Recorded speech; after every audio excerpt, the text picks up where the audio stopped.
Consider the next type of redox reaction, that is displacement reaction. There are two types of displacement reactions, metal displacement and non-metal displacement reaction. Zinc plus copper sulfate gives zinc sulfate plus copper. Here the more reactive metal zinc displaces copper from copper sulfate solution. The oxidation number of zinc changes from 0 to +2. There is an increase in oxidation number. Therefore, it is oxidation reaction. In the case of copper, the oxidation number changes from +2 to 0, or there is a decrease in oxidation number. So it is reduction. So here in this case, we find that there is both oxidation and reduction reaction taking place simultaneously. So it is a redox reaction. Now consider the next metal displacement reaction. Titanium tetrachloride TiCl4 plus 2 Mg gives 2 MgCl2 plus Ti. Here magnesium is more reactive than titanium, so it displaces titanium from titanium tetrachloride. What is the change in oxidation number? In the case of magnesium, the oxidation number changes from 0 to +2, or there is an increase in oxidation number, or there is oxidation. Whereas in the case of titanium, there is a decrease in oxidation number. The oxidation number changes from +4 to 0. There is a decrease in oxidation number, or it is reduction. Since oxidation and reduction takes place simultaneously, this is also a redox reaction. Let us now consider non-metal displacement reaction. We know that when sodium is dropped into water, it will react with water and forms sodium hydroxide and hydrogen. Consider this non-metal displacement reaction. It is known as non-metal displacement because it is non-metal hydrogen which gets displaced in this reaction. Now, what is the change in oxidation number? In the case of sodium, the oxidation number changes from 0 to +1. There is an increase in oxidation number, therefore there is oxidation. Now, what about hydrogen? In the case of hydrogen, in water the oxidation number of hydrogen is +1, and in hydrogen its oxidation number is 0. So the change in oxidation number is from +1 to 0. There is a decrease in oxidation number. Therefore, it is reduction. So in this reaction, there is both oxidation and reduction. Therefore, this non-metal displacement reaction is a redox reaction. In a similar way, if we consider the reaction of iron with water to form Fe2O3 and hydrogen, we will find that there is both oxidation and reduction, or there is both increase in oxidation number and decrease in oxidation number.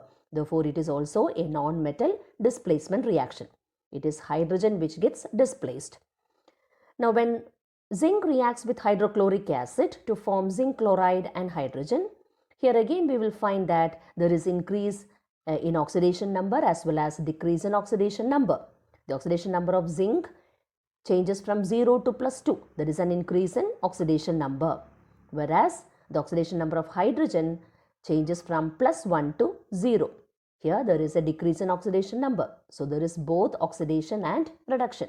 Therefore, it is a redox reaction. Now consider the reaction of water with fluorine to form hydrogen fluoride and oxygen. Here also there is an increase in oxidation number as well as a decrease in oxidation number. Therefore, it is a redox reaction. It is non-metal oxygen which gets displaced. Now consider the last equation. Chlorine plus potassium bromide gives potassium chloride plus bromine.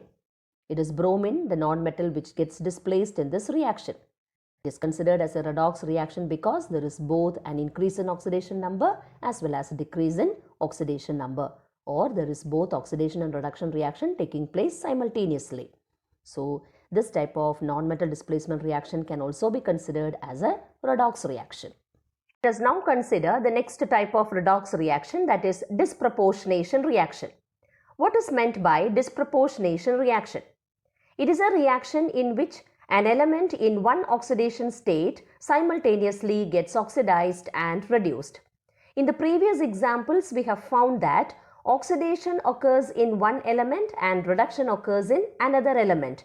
But in disproportionation reaction, it is the same element which shows both an increase in oxidation number and decrease in oxidation number.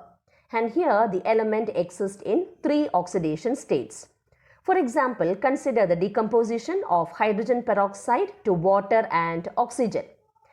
Here the oxidation number of oxygen changes from -1 to -2. So there is decrease in oxidation number. There is also a change in oxidation number from -1 to 0. That is, there is increase in oxidation number. So it is the same element oxygen which shows both an increase in oxidation number and decrease in oxidation number. So it is a redox reaction. It is also a disproportionation reaction because it is the same element which shows both an increase in oxidation number and decrease in oxidation number. Now consider the next equation. Here it is phosphorus which shows both an increase in oxidation number and decrease in oxidation number. So this is a disproportionation reaction. Now consider the next equation. Here the oxidation number of chlorine changes from 0 to -1 and from 0 to +1. So there is both increase and decrease in oxidation number and it occurs in the same element chlorine. Therefore, it is a disproportionation reaction. It is also a redox reaction. Now consider the last equation. Here fluorine does not show disproportionation.